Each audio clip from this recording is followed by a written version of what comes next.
ఆర్థికపరమైనటువంటి అభివృద్ధి, GSTP growth, GST పరిణామాలు, వీటన్నిట్లలో బెస్ట్ పెర్ఫార్మెన్స్ ఉన్నటువంటి స్టేట్స్ జాబితాలో ఆంధ్రప్రదేశ్ కూడా ఉంది. అయితే ఇది 2017-18 నుంచి 2022-23 వరకు, ఇది నేను చెప్పట్లేదు, వాళ్ళు ఇస్తున్నటువంటి వేదిక. ఇంకా ఇప్పుడు 24, 25, 25, 26 ఇంకా రాలేదు, అది నెక్స్ట్ ఇయర్కి వస్తుందేమో తెలియదు. వీటిలో హయ్యెస్ట్ బెస్ట్ పెర్ఫార్మెన్స్ వచ్చేటికి తెలంగాణ 28.52, నెక్స్ట్ తమిళనాడు 25.33, కర్ణాటక 25.32, ఒడిస్సా 22.99, ఛత్తీస్గఢ్ 22.14, అస్సాం 20.73, ఆంధ్రప్రదేశ్ 19.72, మధ్యప్రదేశ్ 18.6, వెస్ట్ బెంగాల్ 18.05. ఈ లెక్కలో చూస్తే తెలంగాణ నెంబర్ 1గా ఉంది, తమిళనాడు, కర్ణాటక, ఒరిస్సా, ఛత్తీస్గఢ్, అస్సాం, ఆంధ్రప్రదేశ్ 7వ స్థానంలో ఆంధ్రప్రదేశ్ ఉంది. ఆంధ్ర తర్వాత మధ్యప్రదేశ్, వెస్ట్ బెంగాల్, హిమాచల్ ప్రదేశ్, రాజస్థాన్, బీహార్, హర్యానా, జార్ఖండ్, ఉత్తరప్రదేశ్, పంజాబ్, ఉత్తరాఖండ్ ఉంది.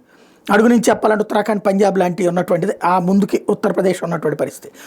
ఓవరాల్గా ఇది handbook statistics of Indian states, RBI దీనికి సంబంధించినటువంటి ఈ డ్రాఫ్ట్ను తయారు చేసింది.